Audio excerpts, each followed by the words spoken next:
Hello everyone, I've just been mulling things over in my head for the last couple of days, and I wanted to give my thoughts on basically what everyone has been freaking out about in the KH4 reveal trailer. So there's this one shot of this like nice lush forest area, and you can see what looks to be like a robot foot. Everyone jumped to Star Wars. Everyone I talked to, everyone on the internet, and everyone's like freaking the fuck out, like, oh my god, we're going to Endor, we're going to the Star Wars planet. And I'm like, well, it could be Treasure Planet, it could be a Marvel property, it could be like Wakanda or something, it could be something else. And not that I'm saying I want Star Wars or Marvel in Kingdom Hearts. I mean, they might because of the new engine they're using and how they can portray realistic things differently. And both of those properties have nice, lush green areas that could fit this. But I also think that the obvious Disney property people are forgetting is something like Treasure Planet or even the Bayou from The Princess and the Frog. I think that would be a very interesting idea to pull off, but I'm wary of specifically the original trilogy being put into Star Wars, because if it's Endor, that means we're stuck into Return of the Jedi.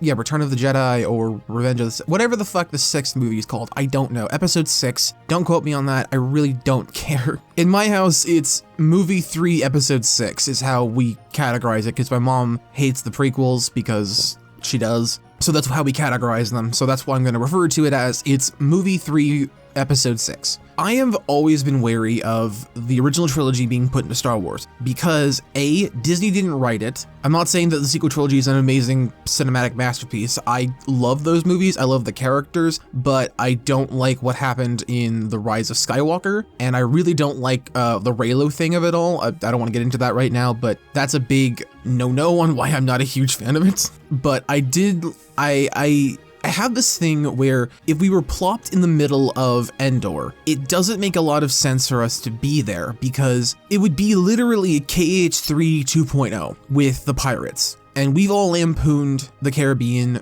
hell and back, like Davy Jones's Locker there and back 6 times, because they did not give us proper context for what was happening in case people hadn't seen the movie. You can assume people had played the games before this, especially 2, and Dream Drop Distance would have been, as I've said before, time and time again, that it would have made more sense to have, instead of Tron Legacy, Dead Man's Chest. It would have made infinitely better ideas. It would have been really cute to see not only Sora in a different pirate outfit, but also Riku in a pirate outfit. That would have been kind of cute. Having them in the grid doesn't really service anything of A, Dream Drop Distance's narrative or the series as a whole. Yeah, Data and a datascape, I guess you can explain that away by saying that Sora needed to learn what a datascape was, but he's explained what it is in KH3 by Donald and Goofy because of coded anyway, so the grid makes even less sense in that context. If Sora understood or even brought up the grid, I would understand having it be there,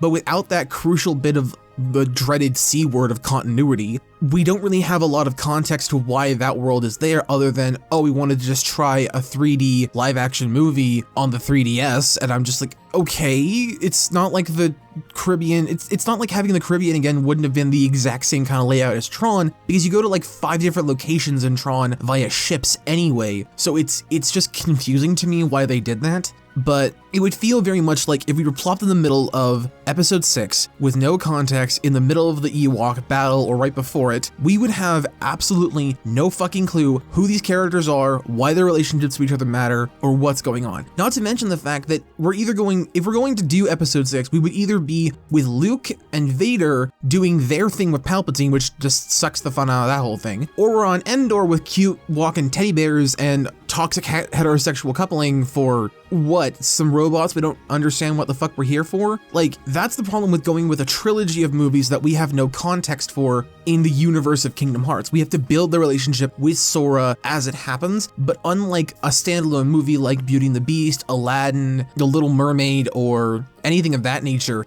we don't have we aren't meeting them for the first time and going through a slightly altered or a original story of their universe. We're going through the motions of the movie and we're supposed to clap because it's just the movie again. And that's what Pirates did. I have defended Pirates. You know, I've defended Pirates in the fact that there is context for what's happening. If you don't skip the cutscene with Tia Dalma, she explains everything that you need to get, which is that Davy Jones locked away his heart, and Jack wants the box in it. Therefore, we understand why Jack wants it, we understand why the organization wants it, and we understand why we're helping them out. However, the context of Cutler Beckett, Will and Elizabeth's relationship, who the fuck Tia Dalma is, how Barbossa switched sides, any of that and all of that is completely lost on us because, and who even the fuck Davy Jones is completely lost on us because we don't have the context for what's going on. We don't understand their dynamic because there's that crucial missing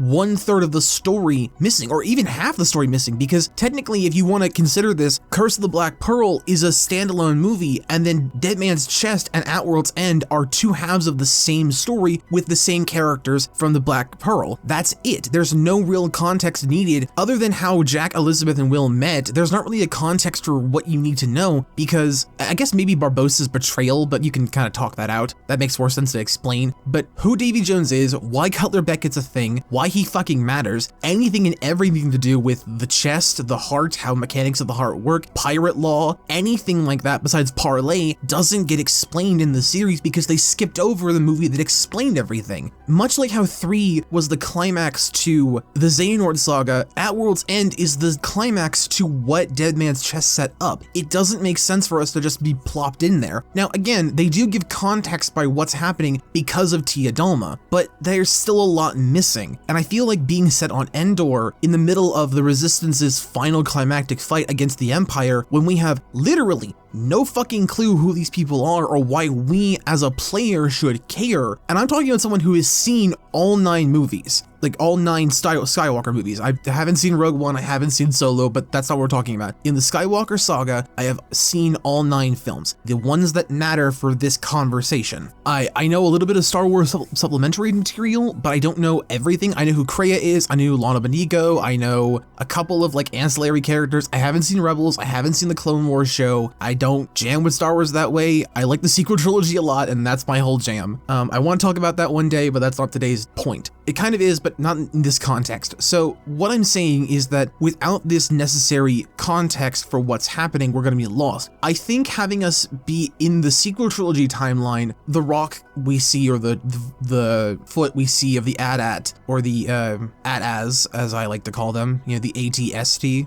or ATS, I don't know, whatever the fuck that thing is. We see in the Secret Trilogy on Maz's castle greenery planet that there are destroyed things everywhere. We see in the Secret Trilogy that remains of the Empire's attack on everything is completely just a casual part of the world. Our introduction to Rey is she's raiding the remains and the wreckage of the Empire destroyer ship that tailed Leia in the first movie in episode 4. So I'm completely convinced that that could be what they're going for. I know the Secret Trilogy is kind of controversial to people, and again, I completely get that. I'm not a fan of what they did with Reylo. That is so fucking dumb. I hate it, but I do understand the idea of going there. Someone on Reddit told me that, you know, having a kind of like in-between trilogies thing would be kind of cool, but that doesn't really make sense if we're going anywhere near the sequel trilogy because the first movie sets up their journey. I understand doing an in-between thing with Han, Luke, and Leia. That could be cool, giving them an original story and kind of seeing the beginnings of their falling outs and stuff like that, or even being the interluding conflict story that brings up, or not conflict story, but the interluding story that kind of like foreshadows Kylo's birth. That would be kind of a fun idea. Maybe showing Han and Leia being kind of lovey-dovey. That'd be kind of a nice change of pace. You know, that's not usually his personality, but he can learn to soften. I think that'd could be fun. I don't really see why going to the original trilogy is the appeal here. I think if we were to do a story either at the climax of The Force Awakens, because we just met these characters, so, you know, we kind of meet them right before the attack on Maz's castle and go into the climax of the movie with the Star Destroyer, I think that could be kind of fun because that has less baggage, less context. It has the same amount, if not bigger stakes than the Endor thing, but at the same time, it's an easier thing to explain to an incoming Sora or Sora, Donald, and Goofy or whoever the fuck's gonna be doing Disney stuff this time around. I think that would make way more sense. This is rambling because I haven't scripted this. I just wanted to like give my loose thoughts on this. That's kind of the point of this. I want to hear what you guys think on this because I know I'm in the minority that likes the Secret Trilogy a lot, and I think having us either go to the climax of The Force Awakens or be in between The Force Awakens and The Last Jedi would be a really fun idea because you can craft an original story with Rey, Finn, and Poe. I just fucked up their names. I think that would be way more fun because that would give us more leeway on stuff, and we can still do things with at least Luke and Leia because Han dies at the end of The Force Awakens. It's a meme at this point. I don't care about spoilers. It's been like 7 years or something since that came out. So yeah, not really caring about spoilers there. The other idea I have is, I don't know, I don't really see the appeal of going to Endor or dealing with Palpatine and his bullshit at the end of episode 6.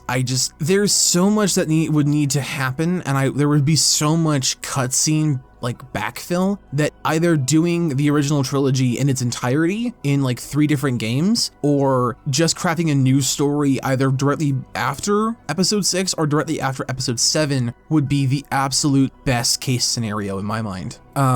Again, personally, I think that having the sequel trilogy cast be the ones we interact with would be much more fun because I feel that Rey, Finn, and Poe have a little bit more to work with in terms of character and not necessarily development, because no one really changes in these movies. Like they do, but they don't. Like the biggest change is like Anakin in the prequels, but you know, Rey, Finn, and Poe don't really go through a whole hell of a lot they go through a lot, but they don't change a whole lot. Luke, Han, and Leia are more battle hardened, but that's really the only difference I can see between them. And like Luke has more information about his lineage and that he's kind of royalty, I guess. But you know, that's maybe all I can think of, really.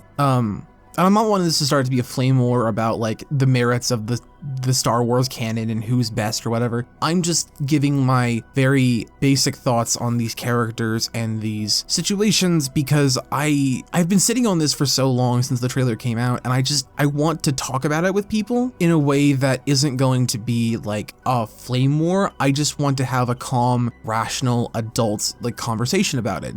And that's really all I have for you today. Please let me know how you feel in the comments. As always, my name is Chris. Make sure you guys like, comment, subscribe, do what you do, and I hope you have a fractastic day. And I'll see you next time.